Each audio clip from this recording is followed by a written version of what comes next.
Hey there, boils and ghouls.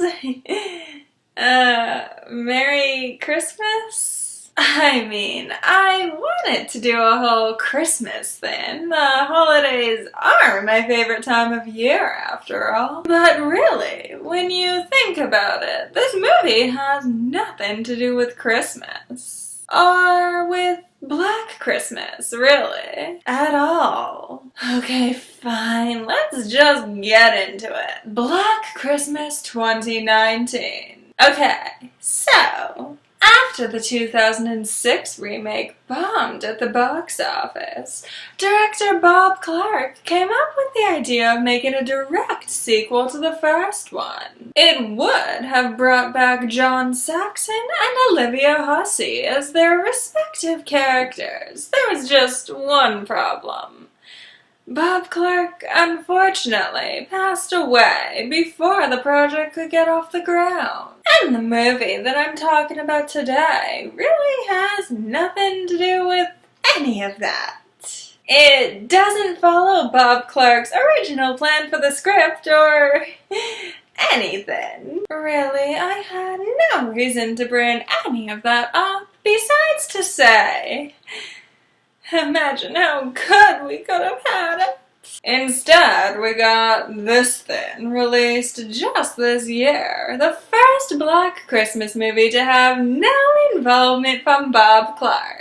And if that wasn't bad enough, it's also the first Black Christmas movie to have a PG-13 rating, while the others were all a solid R. Apparently, it was filmed with an R rating in mind, but that version of the film didn't test well with audiences. So in an attempt to at least bring in more people, even if they couldn't satisfy them, the studio decided to cut it down to a PG-13 rating.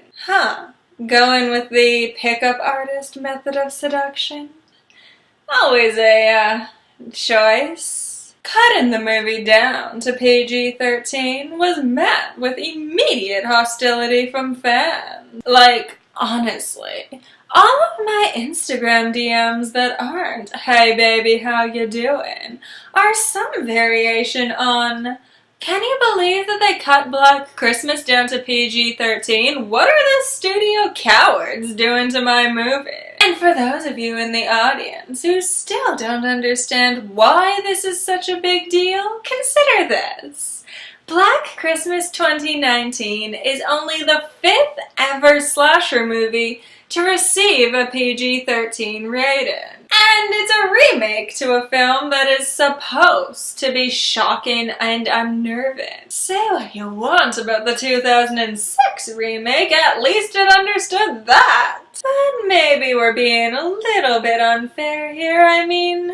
Can you really judge a slasher movie by its rating? Maybe we should all just settle down, enjoy some hot chocolate and some gingerbread, and see what this cute little Christmas special is all about. So after a fake-out opening where a sorority girl gets murdered on her way home from a party, we're introduced to our protagonist, Riley, not Jess. Jess has nothing to do with this movie anymore. And her whole abortion subplot has also been removed, which is interesting.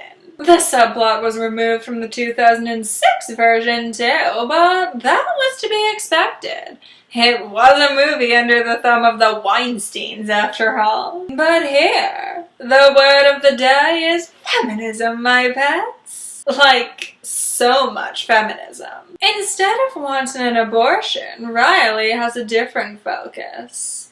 She's still recovering from having been date raped by a frat boy 3 years earlier. This is handled with about as much subtlety as none. And meanwhile, one of the other sorority sisters has started a petition to get one of their professors fired. Why? What did he do? Well, he taught a syllabus that consisted of nothing but straight, white, male writers. And apparently, he was kind of a dick about it when she brought it up. Apparently being the key word here. We don't actually see the confrontation, so we don't actually know if he crossed any lines. Which would have been really helpful to know, because how do I explain this? On the one hand, I can completely understand why they would want more representation in a literary course, but Professor Carey Elways is teaching a classic literature course.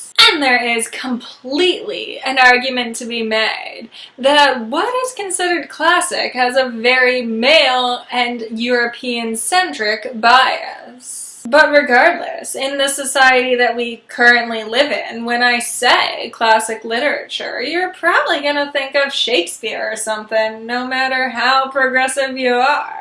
And the class has gotta have a title, even though classics might be misguided. And maybe Professor Carey Elways was being a dick by defending the syllabus so staunchly, rather than admitting that there is a flaw in the system. But regardless, dicks need jobs too. This is his job that Petition Girl is meddling with here, his source of income. You don't mess with that unless there's a good reason, like that he's putting people in harm's way, either physically or mentally. But right now, he's just sorta teaching a class that has a mildly controversial title, and professors only have so much control over the names of their courses anyways. So I wouldn't have a problem with this plot point if the whole thing was treated as morally questionable. Maybe open a discussion, have someone point out that, well, Professor Carey Elways was definitely a dick. Petition Girl might be overreacting a little bit. And when someone points this out, actually take it seriously. Because this movie is bad for introducing strawman characters that serve no other purpose than proving that the sorority girls are right. About everything. Constantly. This movie really doesn't want to have discussions. It just wants to introduce characters that spout off cliches to distract from any difficult questions. Because we're so mad about that guy that called his girlfriend Hun that we forget to consider that maybe he had a point worth exploring. For more information, please find my 666-page dissertation on how straight white men aren't the enemy and we're all slaves under capitalism.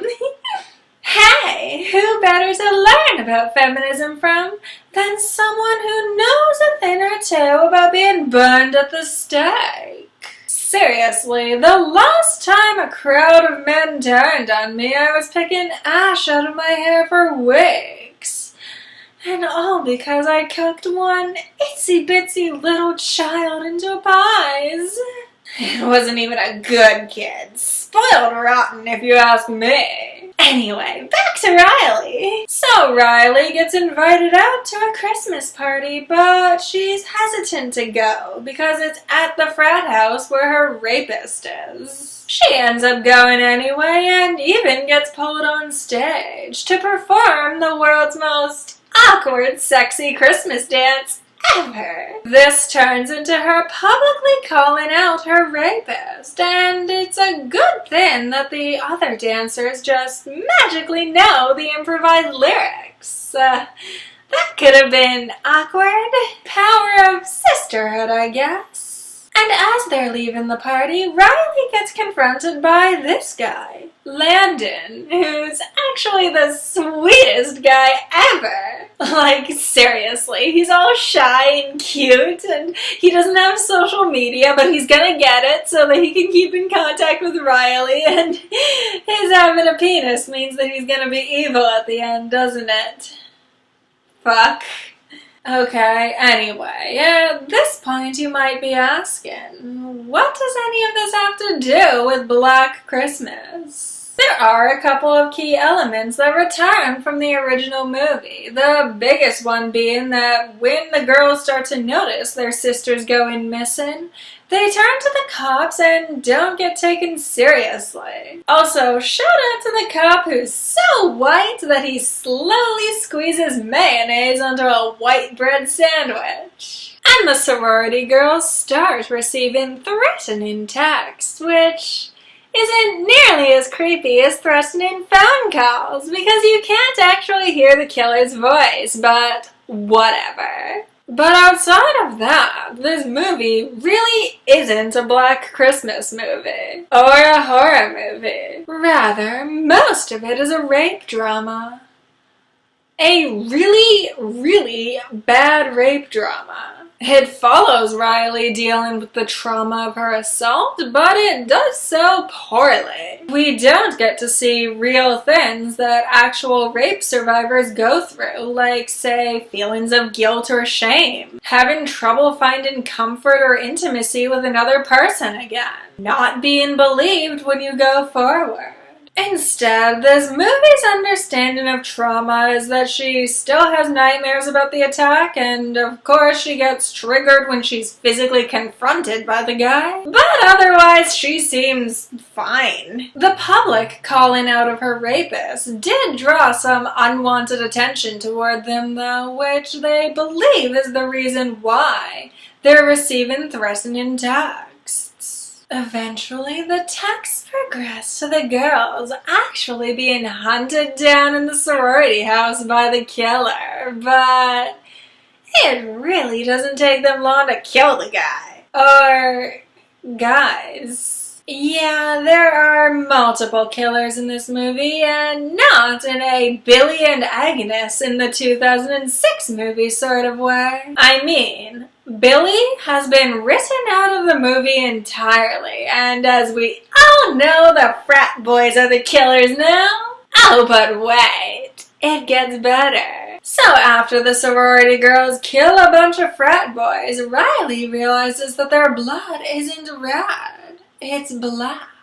This obviously means that they aren't human, and it obviously has something to do with the statue of the frat house's founder that's at their house. So they head over there to discover that, shock of all shocks, the frat boys have actually formed some sort of woman-hating cult for some reason. It's never explained why. It's not like they gain wealth or power from it. They literally just sit around and hate rape survivors all day. Oh, but wait.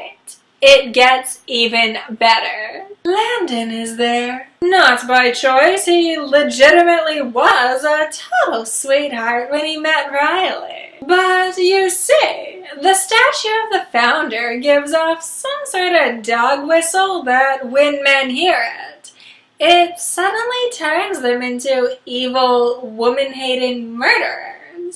I think the way they word it in the movie is, that's just the founder drawing out your true alpha. Cringe. I think you can all predict how the movie ends. The girls band together, and through the power of sisterhood, they manage to burn the patriarchy, the frat house, down. The end. And I know I've said this before, but I think it bears repeating. What the fuck does this have to do with Black Christmas? The original movie most definitely did have a feminist lean-in.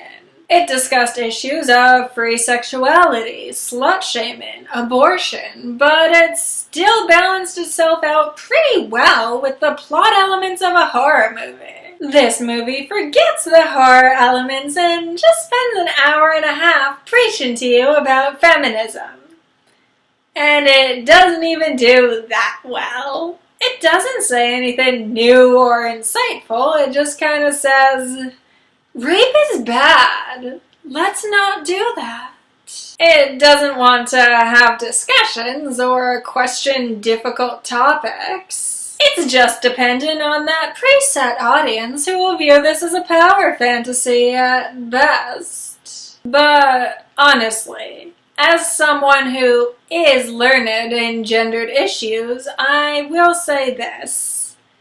This is the kind of feminist movie that I don't want people to see. Anyone who even remotely disagrees with the viewpoints expressed by this movie is going to feel shut down and isolated because this movie just refuses to entertain different opinions. So as a result, much of the audience is going to walk away feeling frustrated and unheard, which is a problem if what you're trying to do is spread awareness for your cause. If you want to see a good feminist horror movie, you have much better options like Ginger Snaps, American Mary, and Jennifer's Body. If you want to see a good Christmas horror movie, can I recommend the original Black Christmas or even Krampus? This movie fails in literally every respect. As a remake, as a feminist movie, as a horror movie, and most importantly, as a Christmas movie. Holidays only come around once a year. I can't believe I wasted time on this bullshit. All that I want is to drink eggnog and sing carols and cut cookies out of my victim's flesh. Is that too much to ask? Well, I guess I'm just gonna have to do what I do every Christmas. Lure children out with promises of gifts so that I can kidnap them and steal their youth. Make sure to like, comment, and subscribe, and I will see you lot next time. Love you.